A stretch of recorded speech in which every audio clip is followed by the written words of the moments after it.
Assalamualaikum warahmatullahi wabarakatuh. Yang terhormat Ibu Eba Suhaibah selaku fasilitator saya dan Ibu Endang Pratiwi selaku pengajar praktis saya. Pada kesempatan kali ini saya akan melakukan praktik coaching supervisi akademik tahap pra observasi bersama rekan sejawat saya yaitu Ibu Ajeng Pradina. Berikut ini adalah kegiatan pra observasi yang saya lakukan. Assalamualaikum Bu Ajeng. Waalaikumsalam. Ya, selamat pagi ya Bu ya. Masih fresh ya ini ya Bu Ajeng ya. Ya, Bu Ajeng ini ngomong-ngomong lagi sibuk nggak Bu? Enggak, Pak. Ya, alhamdulillah ya Bu ya. Lagi nggak sibuk ya Bu. Bu Ajeng ini nih, saya akan melakukan kegiatan pra observasi ya Bu Ajeng di dalam supervisi akademik ini. Yang tujuannya saya akan melakukan pra observasi ini tujuannya untuk meningkatkan kompetensinya Bu Ajeng dalam mengajar Bu Ajeng ya. Iya, nanti kita ngobrol santai saja ya Bu Ajeng ya. Apa kesiapan pembelajaran yang nantinya saya akan observasi di kelasnya Bu Ajeng. Oke, siap Bu Ajeng? Siap. Ya, terima kasih ya Bu Ajeng nih. Apa nih yang Bu Ajeng harapkan Bu Ajeng? Yang harapkan dari obrolan kegiatan ini supervisi akademik. ya bisa saling berbagi informasi, saling bertukar pengalaman, dan saya juga berharap Pak Adi bisa memperbaiki pembelajaran di kelas saya agar lebih baik lagi.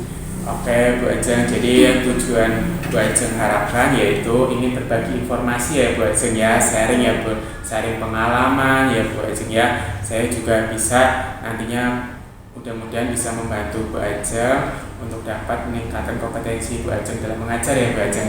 Ya, semoga saya bisa membantu dan mencerahkan Bu Ajeng ya. Kalau boleh tahu apa nih materi yang Bu Ajeng ambil dalam pembuatan RPP ini Bu Ajeng? Di sini saya mengambil materi tentang kewajiban dan hakku. Materi yang diambil materi kewajiban dan hakku. Ya, bagus Bu Ajeng ya. Untuk tujuan pembelajarannya ada berapa Bu Ajeng? Ada tiga. Boleh disebutkan Bu Ajeng? Ya, untuk tujuan pembelajarannya yang pertama yaitu dengan membaca teks, siswa dapat menemukan ungkapan atau kalimat saran, masukan, dan penyelesaian masalah sederhana dengan tepat. Yang kedua, dengan mengamati gambar, siswa dapat menyampaikan masalah yang ada dan saran penyelesaiannya dengan percaya diri. Dan yang ketiga, dengan mengamati gambar, siswa dapat menunjukkan kewajiban dan hak sebagai warga negara dengan tepat. Iya Bu Ajeng, jadi ada tiga tujuan pembelajaran yang akan dicapai siswa ya Bu Ajeng ya. Apakah dalam Bu Ajeng merumuskan tujuan pembelajaran sudah ada ranah ABCD-nya, ada audien, behavior, condition, dan degree-nya sudah ada. Ya, saya lihat juga sudah lengkap, bagus Bu Ajeng ya, tujuan pembelajarannya sudah lengkap. Gini Bu Ajeng pasti sudah melakukan persiapan nih untuk kegiatan pembelajaran yang nantinya saya akan observasi ya Bu Ajeng ya. Kira-kira persiapan apa saja yang Bu Ajeng lakukan sampai hari ini Bu Ajeng? Persiapan yang sudah saya lakukan yaitu membuat perangkat bahan ajar atau RPP, terus media, RKPD, dan evaluasi. Ya, jadi yang Bu Ajeng sekarang sudah buat ya, sudah ada bahan ajar, sudah dibuat ya Bu Ajeng ya. Iya, sudah ada, ini saya lihat sudah oke. RPP juga sudah ada dengan menggunakan model, metode sudah lengkap ya Bu Ajeng ya. Ada evaluasinya juga serta ada medianya. Coba medianya seperti apa Bu Ajeng? Medianya seperti ini. Oh iya, ini contoh beberapa saja ya Bu Ajeng ya. Oh iya, coba saya lihat. Jadi ada media. Tentu saja nanti anak itu gimana ini medianya nanti akan disampaikan seperti apa Bu Ajeng? Ini nanti anak-anak membaca, lalu ini menaruhkan ya, ini apakah ini termasuk kewajiban atau hak. Oh gitu, jadi ada papannya. Ada papannya, anak membaca lalu menaruhkan mana itu yang kewajiban, mana yang hak. Iya, bagus sekali Bu Ajeng ya. Medianya sudah lengkap. Iya. Apakah dari nanti akan pelaksanaan mengajar Bu Ajeng, diobservasi apakah ada materi yang sulit bagi siswa yang nantinya Bu Ajeng ajarkan. Nah itu mungkin materi yang sulit itu anak itu masih bingung dalam membedakan antara kewajiban dan hak. Oh, jadi materi yang sulit itu siswa itu cenderung beberapa ya? Ya, ada beberapa sulit, masih bingung ya membedakan antara kewajiban dan hak. Iya. Terus dalam segi kesiapan siswa ada kendala nggak Bu Ajeng? Kendalanya mungkin itu ya Pak, siswanya itu kadang masih ramai ngobrol sendiri. Ya. Jadi dalam kesiapan siswa itu pengkondisian kelas ya Bu Ajeng ya. Kadang dalam KBM siswa itu masih ramai, belum fokus seperti itu Bu Ajeng. Oh gitu ya Bu Ajeng ya. Jadi ada materi yang masih sulit di anak tadi ya Bu Ajeng ya, membedakan hak dan kewajiban. Lalu kendalanya Bu Ajeng anak itu masih ramai dan kurang fokus. Oke Bu Ajeng. Pastinya ada strategi nanti yang diajarkan besok biar kendala yang tadi siswa yang ramai dan materi yang masih membingungkan antara hak dan kewajiban, pasti ada strategi-strategi khusus yang besok nanti pas observasi bisa sesuai dengan harapan Bu Ajeng. Apa itu strateginya? Mungkin bisa menggunakan model, metode atau apa Bu Ajeng? Coba Bu Ajeng bisa ceritakan langkah-langkahnya dalam FPP pelaksanaan pembelajaran. Ya, saya di sini menggunakan pendekatan saintifik dan model pembelajaran discovery learning, juga kontekstual teaching and learning. Nanti anak-anak itu disuruh memperhatikan, mengamati PowerPoint dulu ya Pak. Nanti ada PowerPoint-nya juga. Ya, setelah itu mengamati video yang ada di dalam PowerPoint dan gambar. Nanti kalau sudah anak-anak mengidentifikasi hak dan kewajiban menggunakan ini tadi media ini yang dimasukkan ke dalam papan. Ya, nanti ini dibagikan satu-satu, lalu anak maju satu-satu membacakannya dan memasukkan ini ke dalam papan hak dan kewajiban. Bagus sekali Bu Ajeng, saya apresiasi ya Bu Ajeng ya. Bagus sekali itu media sudah lengkap, kegiatan pembelajaran sudah lengkap ya Bu Ajeng. Terus yang strategi anak itu yang ramai itu bagaimana Bu Ajeng nantinya? Mungkin diselingi dengan ice breaking. Oh bagus, ice breaking ya Bu Ajeng. Dengan apa ice breakingnya? Dengan menyanyi, iya dengan ada tepuk tangan, ada nyanyi. Oh pasti anak didik Bu Ajeng kelas 3 ini pasti senang Bu Ajeng ya. Jadi pas itu anak sedang jenuh proses pembelajaran diselingi dengan nyanyian, dengan ice breaking, iya pasti sesuai rencana Bu Ajeng. Nanti anak itu bisa terhibur ya Bu Ajeng ya. Ya bagus sekali Bu Ajeng ya. Bu Ajeng dalam mempersiapkan media ini sudah sesuai memenuhi kebutuhan siswa sudah belum Bu Ajeng? Ya sudah. Sudah ya, sudah sesuai karakter anak ya. Ya Bu Ajeng. Bu Ajeng dalam menyiapkan tadi menyiapkan FPP, media, model pembelajaran dan lain-lain, satu set perangkat pembelajaran ya, pastinya ada sesuatu yang kendala atau hambatan nih Bu Ajeng ya. Ada nggak Bu Ajeng? Ada. Coba kendala apa yang Bu Ajeng hadapi Bu Ajeng dalam membuat satu set perangkat pembelajaran? Kendalanya dalam membuat ini Pak, rubrik penilaian. Jadi rubrik penilaian gimana itu? Belum selesai atau gimana? Iya, belum selesai. Jadi rubrik penilaiannya Bu Ajeng belum selesai ya. Kira-kira kapan nih Bu Ajeng bisa menyelesaikan rubrik penilaian ini? Secepatnya minggu ini atau 3 hari atau dalam minggu ini? Dalam minggu ini, baik Bu Ajeng ya. Apakah ada bantuan Bu Ajeng, misalkan Bu Ajeng membutuhkan bantuan rekan guru atau siapa? Ada Pak, biasanya yang sering membantu itu Bu Ica dalam mempersiapkan media. Kalau Bapak bisa membantu. Iya, gitu. Iya. Jadi yang selama ini yang membantu Bu Ajeng itu rekan sejawat juga Bu Ica ya, selalu menempel-nempel, membantu mengunting media, terus Bu Ajeng juga minta bantuan saya bila mana saya bisa bantu. Insya Allah saya ada Bu, di rumah juga ada media tentang hak dan kewajiban. Nanti saya bawa untuk sebagai pelengkap saja ya Bu ya, agar anak itu lebih senang dalam pembelajarannya dan intinya lebih kreatif gitu seperti itu ya Bu ya. Jadi materi yang Bu Ajeng sampaikan nanti bisa diserap anak dengan lebih baik. Terima kasih Pak. Iya Bu Ajeng, ini Bu Ajeng pasti dalam proses pembelajaran selama ini Bu Ajeng mengajar ya, pasti di dalam diri Bu Ajeng itu punya motivasi intrinsik ya, mempunyai visi ya, mempunyai strategi pengembangan yang ingin dicapai. Bu Ajeng ingin kompetensi yang ingin dikembangkan itu yang ke arah apa? Atau pedagogi, profesional, sosial, atau keterampilan seperti apa?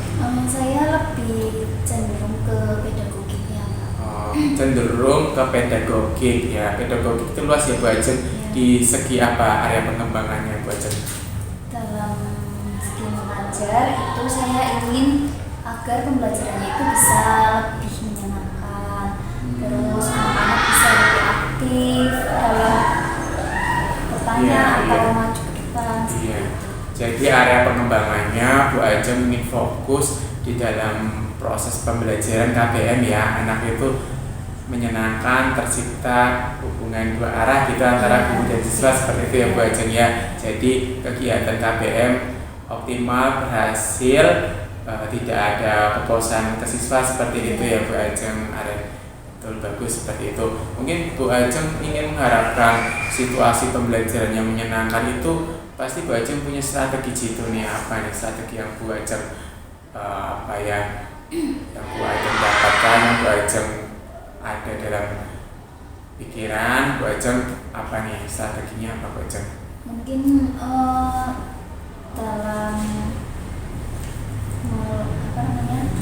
model pembelajaran yang lebih bervariasi. Gitu ya. Jadi Bu Ajeng memikirkan untuk pembelajaran yang menyenangkan biar anak tidak jenuh, tidak bosan dengan menggunakan model pembelajaran yang bervariasi. Terus tadi apa? Ada tepukan ada? Iya. Ice breaking ya, iya ada ice breaking untuk bisa ya Bu Ajeng. Itu Pak, saya juga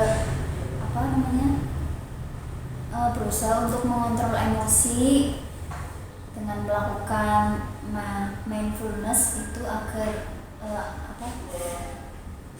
anak yang ramai itu saya tidak jadi emosi. Bagus sekali Bu Ajeng, luar biasa Bu Ajeng. Jadi pengembangan diri Bu Ajeng, di samping Bu Ajeng menggunakan model yang bervariasi, media yang bervariasi juga, Bu Ajeng juga membuat mindfulness itu. Jadi kan setiap anak pasti lumrah ya Bu Ajeng, ada yang ribut, ada yang nakal gitu. Jadi Bu Ajeng bisa menggunakan teknik stop namanya Bu Ajeng ya, mindfulness ya Bu Ajeng.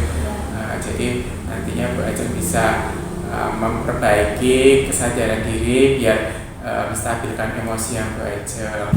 Oke Bu Ajeng, mungkin ada strategi atau alternatif lain agar anak itu tidak ramai pada saat proses pembelajaran Bu Ajeng? Ya, mungkin salah satunya dengan keyakinan kelas.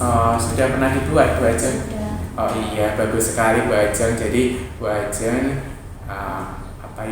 pengembangan diri kompetensinya yaitu melakukan pembelajaran dengan model yang bervariasi, metode yang bervariasi, lalu dengan adanya mindfulness biar Bu Ajeng menstabilkan emosi saat mengajar. Lalu Bu Ajeng tadi menyebutkan dengan keyakinan kelas. Jadi kalau ada anak yang tidak tertib tinggal disuruh apa yang menjadi keyakinan tanggung jawabnya gitu ya Bu Ajeng. Wah bagus sekali, saya tidak sabar untuk melihat pelaksanaan observasinya nanti Bu Ajeng. Sudah siap ya, mungkin tinggal evaluasi saja ya Bu Ajeng, yang kurang ya Bu Ajeng ya rubriknya ya.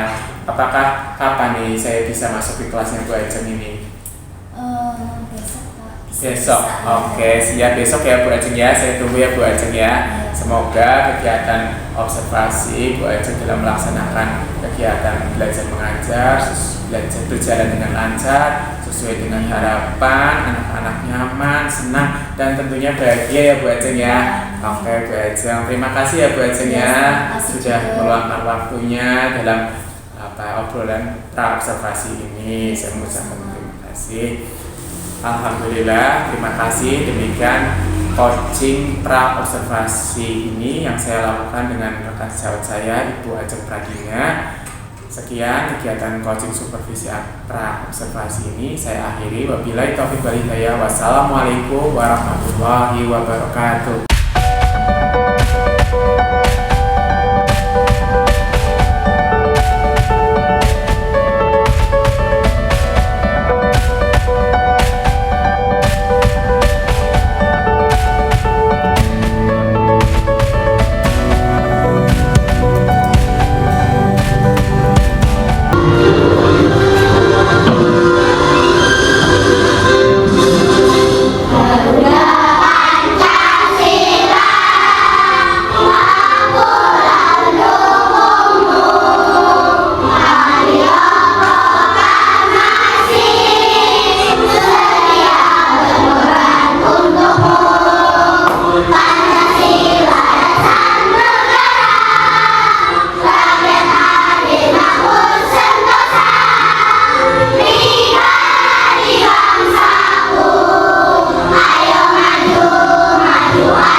Tujuan pembelajaran yang pertama yaitu dengan membaca teks cerita dapat menemukan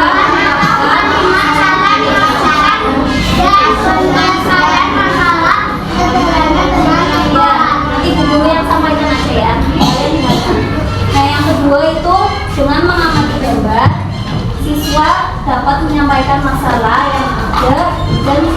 mengerjakan penyelesaian dengan percaya diri. Yang ketiga, dengan melihat video, siswa dapat menunjukkan kewajiban dan hak sebagai warga negara dengan tepat. Yang keempat, dengan mengetahui kewajiban dan hak sebagai warga negara, siswa dapat menceritakan pengalamannya menjalankan kewajiban dan hak sebagai warga negara yang tepat. Yang terakhir, dengan memahami penjelasan jajanan yang sehat dan tidak sehat, siswa dapat mengidentifikasi atau membedakan yang termasuk jajanan sehat dan tidak sehat. Oke, sekarang kita mulai pembelajaran ya.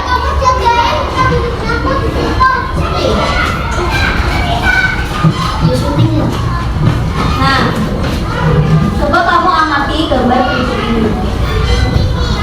Bisa dilihat di buku tema ya, halaman berapa? 158.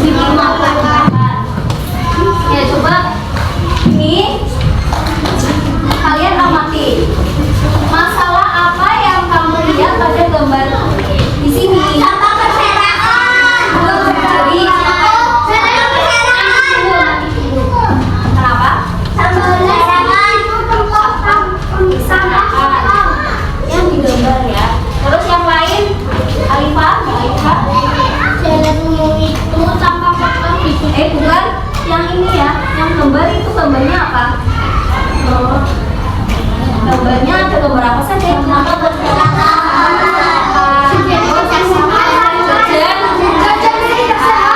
Ya, ada lagi.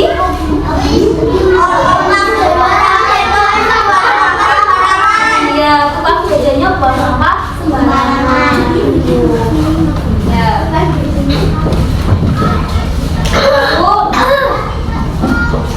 Sebaiknya bagaimana? Sebaiknya kita membersihkan lingkungan. Ya, bagus. Sebaiknya kita membersihkan lingkungan. Terus sampahnya kita membuang sampah di tempatnya. Ya, kita boleh membuang sampah sembarangan. Nah, kalau sudah, sekarang lanjut membaca teks yang di halaman selanjutnya dengan judul Jalan yang Bersih. Kalau ini gak jelas bisa dilihat dulu ya. Ya, jalan yang bersih, coba dibaca. Baca dalam hati saja. Baca dalam hati ya. Guru beri waktu 3 menit ya.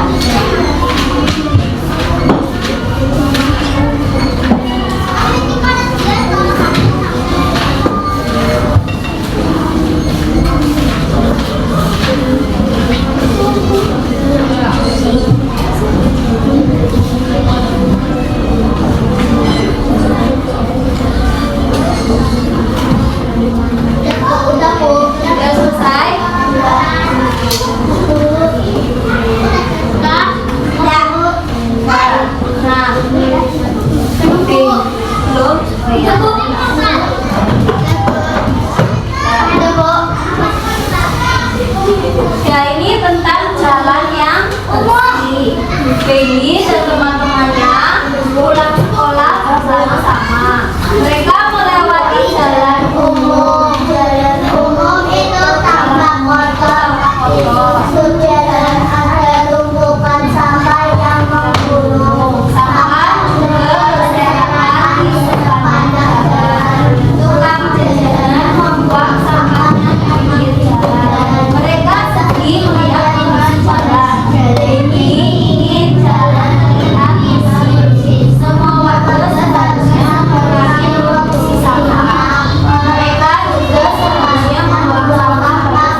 Sudah? Oke, kalau sudah, sekarang mana kalimat yang menunjukkan kalimat saran? Angkat tangan dulu biasa, calon.Ganiswa. Gimana? Mbak Isma? Nanti. Ya, sudah.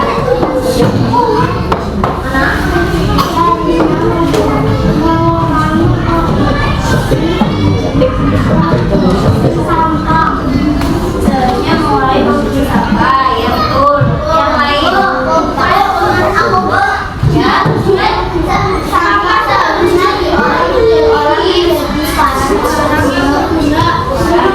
Nah, ada lagi yang lain?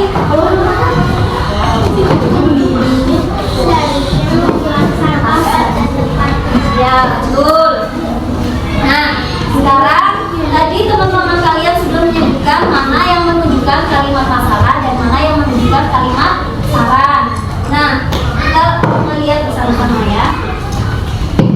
Nah, ini tadi yang menunjukkan masalah itu yang pertama adalah jalan umum itu tanpa motor. Yang kedua, di sudut jalan ada tumpukan sampah yang menumpuk, betul ya? Jadi yang sudah disebutkan Mas Kakak. Terus apalagi tukang jajanan membuang sampahnya di pinggir jalan. Berarti itu juga beda ya. Itu yang merupakan kalimat masalah. Sekarang yang kalimat saran yaitu mereka semua warga seharusnya mengurangi produksi sampah. Lalu mereka juga seharusnya membuang sampah pada tempatnya. Sampah seharusnya diolah menjadi barang yang berguna. Nah, itu yang termasuk kalimat saran. Sudah tahu ya tentang kalimat masalah dan kalimat yang memberikan saran? Ya, sekarang setelah ini coba perhatikan video berikut ini. Kalian ambil ya. Halo teman-teman, kita jumpa lagi pada tema 4, subtema 4 tentang kewajiban dan hakku menggunakan jalan umum. Tapi sebelum mulai, teman-teman masih ingat tidak ya apa itu kewajiban dan hak? Oke, pada materi sebelumnya sempat dibahas kan? Nah, yuk kita ingat kembali. Hak adalah sesuatu yang menjadi milik kita dan harus kita dapatkan. Sedangkan kewajiban adalah sesuatu yang harus kita lakukan dengan penuh rasa tanggung jawab. Nah, kalau jalan umum itu apa ya? Jalan umum adalah jalan yang diperuntukkan bagi lalu lintas umum. Jalan umum ini berfungsi sebagai penghubung antara satu jalan dengan jalan yang lainnya. Teman-teman, kewajiban dan hak harus dilaksanakan secara seimbang ya, agar kita termasuk orang-orang yang bertanggung jawab. Sebagai warga Indonesia, kita sama-sama memiliki kewajiban dan hak yang sama dalam menggunakan jalan umum. Nah, sekarang kewajiban dan hak dalam menggunakan jalan umum itu apa saja ya? Ayo kita bahas bersama. Kita mulai dari kewajiban di jalan umum ya. Kewajiban di jalan umum yang pertama adalah wajib menjaga dan merawat jalan umum. Kedua, tidak boleh membuang sampah di jalan umum. Kita sebagai warga negara wajib menjaga fasilitas umum yang ada di negara ini ya teman-teman. Nah, termasuk jalan umum ini. Ketiga, memperhatikan keselamatan dan kelancaran lalu lintas. Keempat, wajib menghormati polisi lalu lintas. Kelima, wajib menghormati pengguna jalan umum. Dan yang keenam, wajib menaati peraturan dan rambu-rambu lalu ketika lampu merah menyala, kita wajib berhenti. Jangan menerobos ya teman-teman. Kemudian yang ketujuh adalah wajib membawa surat-surat pengemudi ketika berkendara seperti SIM dan STNK. 8. Wajib menggunakan pengaman saat berkendara. Contohnya memakai helm saat mengendarai motor atau memasang sabuk pengaman ketika mengendarai mobil. 9. Tidak menggunakan jalan dengan arah yang berlawanan. 10. Tidak boleh digunakan untuk balapan liar. 11. Berkendara dengan kecepatan normal. 12.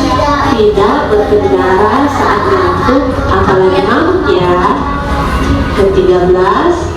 Tidak boleh semena-mena menggunakan jalan, misalkan menggunakan trotoar saat mengendarai motor. Nah, bagaimana teman-teman? Kewajiban di jalan umum sudah paham kan?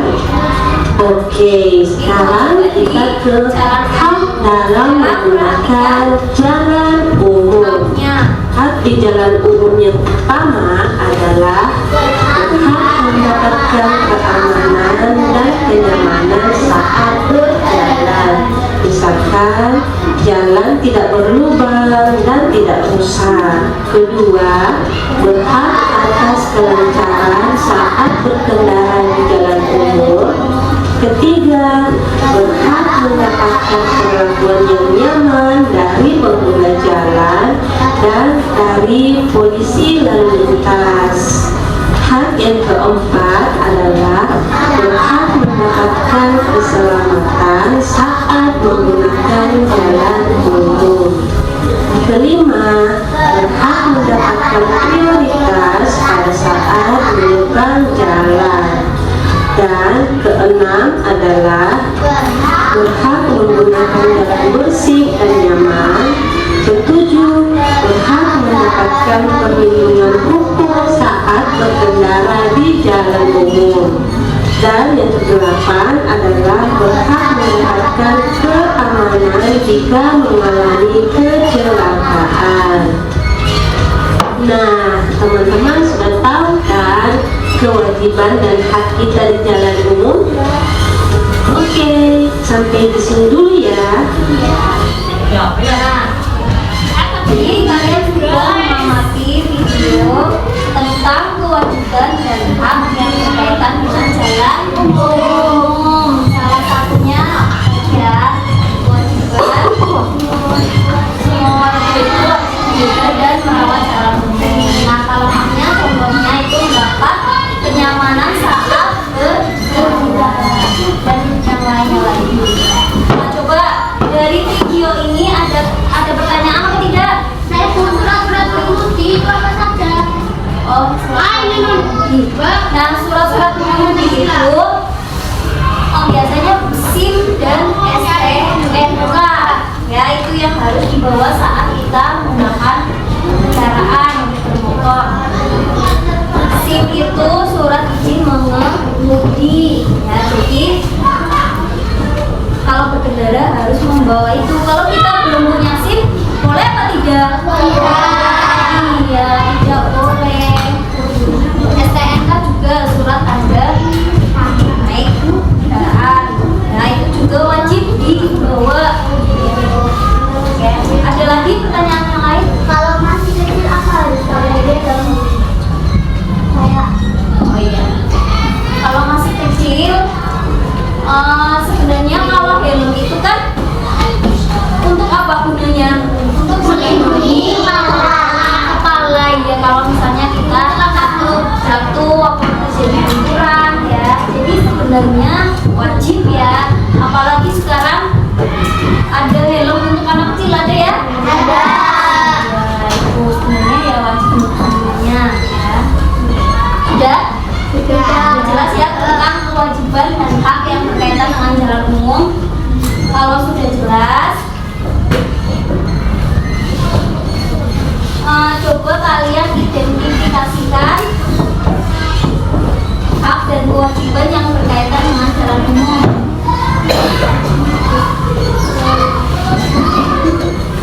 Coba siapa yang berani masuk depan?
Coba nanti tugas kalian membacakan yang didapatkan, terus nanti dimasukkan apakah itu termasuk hak atau termasuk kewajiban.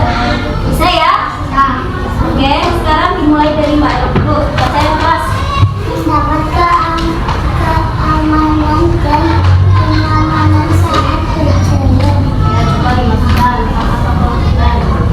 Ya, dulu. Sekarang lanjutnya. Menjaga dan merawat jalan.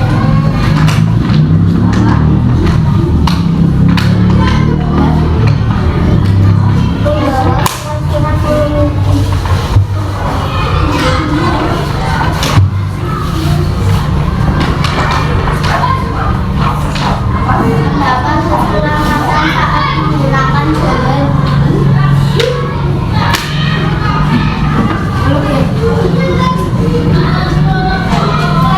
Tidak berkendara saat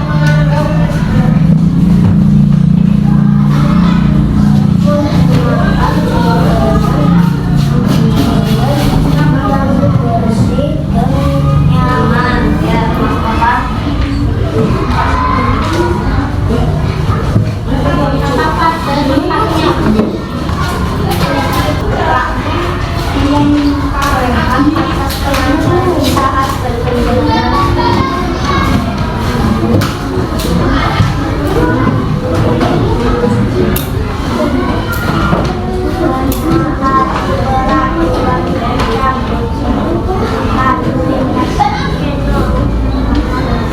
Yang keras kan? Dapat.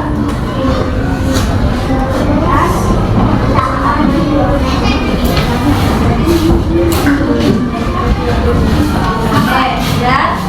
Nah, sekarang kita lihat bersama-sama ya.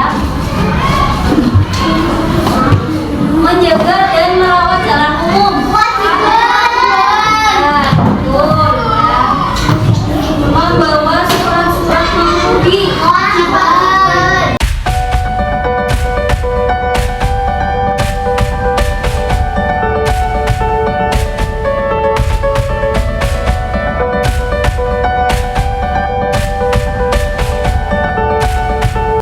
Assalamualaikum warahmatullahi wabarakatuh. Yang terhormat Ibu Eba Suhaiba selaku fasilitator saya dan Ibu Enang Pratiwi selaku pengajar praktik saya. Pada kesempatan kali ini saya akan melakukan praktik coaching supervisi akademik tahap pasca observasi bersama rekan saya yaitu Ibu Ajeng Pradina. Berikut ini adalah kegiatan pasca observasi yang akan saya lakukan bersama Ibu Ajeng Pradina. Assalamualaikum Bu Ajeng. Selamat pagi ya Bu Ajeng ya. Lebih fresh nih Bu Ajeng ya. Gimana Bu Ajeng? Saya minta waktunya sebentar ya Bu Ajeng ya. Ya, kita akan melakukan bincang-bincang santai saja Bu Ajeng, refleksi tentang percakapan pasca observasi yang kemarin Bu Ajeng lakukan observasi di kelas ya. Itu itu ya Bu Ajeng.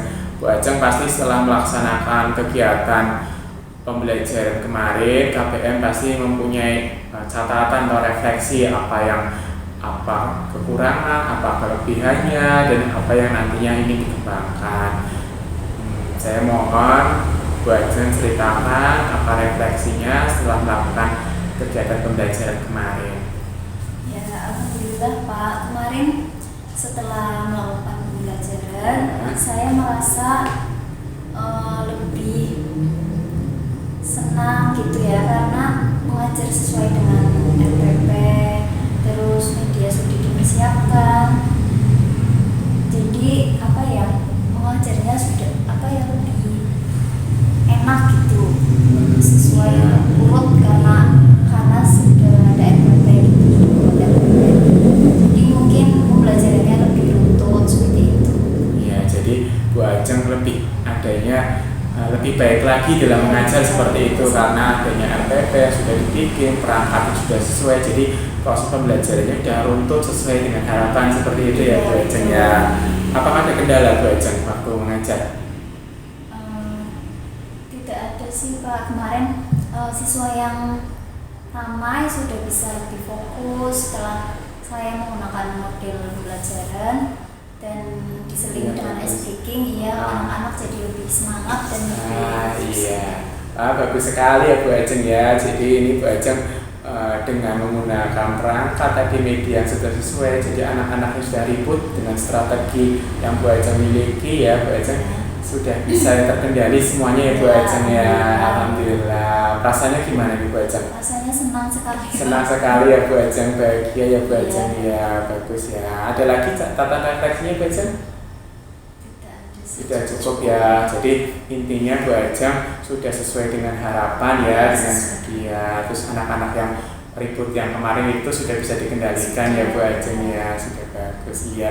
Rencananya gimana Bu Ajeng? Bu Ajeng kan sudah mengajar sesuai ya, itu sesuai prosedur, sudah urutannya sudah sesuai. Bu Ajeng pasti ada keinginan lah rencana tindak lanjutnya nanti buat ke depan akan semakin lebih baik lagi. Rencananya gimana Bu Ajeng? Rencananya itu Pak, dalam evaluasi saya ingin anak-anak itu menggunakan fasilitas yang ada di sekolah. Kan di sekolah ada Chromebook, itu cara digunakan. Jadi saya pengen evaluasinya menggunakan Google Form, nanti anak-anak bisa menggunakan Chromebook itu. Oh gitu, bagus sekali Bu Ajeng. Saya mengapresiasi, saya mendukung sekali apa yang jadi rencana tindak lanjut Bu Ajeng. Jadi Bu Ajeng ingin memanfaatkan fasilitas sekolah ya, teknologi yang ada di sekolah yaitu Chromebook. Kan kemarin ada pembagian bantuan dari pemerintah, bagus sekali Bu Ajeng, karena Chromebook selama ini jarang dipakai. Bu Ajeng berinisiatif untuk memperdayakan, maksudnya memanfaatkan ya media Chromebook itu. Untuk apa Bu Ajeng? Untuk membuat Kuis kuisis dalam proses pembelajaran. Iya, terus untuk evaluasi bisa nggak Bu? Bisa. Oh iya, jadi itu ya Bu Ajeng. Bu Ajeng berarti ingin melakukan evaluasi ya, evaluasi dengan menggunakan Chromebook, terus dengan proses pembelajarannya dengan kuisis tadi ya Bu Ajeng. Wah, bagus sekali Bu Ajeng. Semoga apa yang Bu Ajeng rencanakan dan lanjutnya semoga berhasil ya. Mungkin ada bantuan Bu Ajeng, boleh. Siapa yang minta dibantuan Bu Ajeng? Iya boleh. Siapa Bu Ajeng yang bisa diminta bantuannya? Ini Bu Ica. Bu Ica, kalau siapa lagi? Bu Ica. Iya. Sama Adi. Sama saya. Iya, boleh. Saya malah senang dengan hati Bu Ajeng ya. Iya, nanti Bu Ajeng bisa minta bantuan dengan Bu Ica, bisa juga dengan saya. Nanti saya dengan semangat akan bantu Bu Ajeng. Saya bantu anak-anak juga, melatih Chromebook juga. Nanti saling bantu membantu ya Bu Ajeng ya, biar anak didik kita ini semuanya senang, semangat, bahagia, kreatif, dan tentunya sesuai dengan kebutuhan dan kita bisa membuat anak didik kita sesuai dengan karakter profil belajar Pancasila tentunya ya Bu Ajeng ya. Iya, bagus. Terima kasih ya Bu Ajeng ya. Iya, terima kasih. Catatan pas observasi di kelas sudah selesai Bu Ajeng. Saya mengucapkan terima kasih sekali Bu Ajeng telah meluangkan waktunya untuk untuk melakukan sesi percakapan pasca observasi. Terima kasih Mbak Nadia. sama-sama. Alhamdulillah demikian kegiatan coaching supervisi akademik percakapan pasca observasi yang telah saya lakukan. Terima kasih, saya akhiri. Sekian, wabillahi taufiq wal hidayah. Wassalamualaikum warahmatullahi wabarakatuh.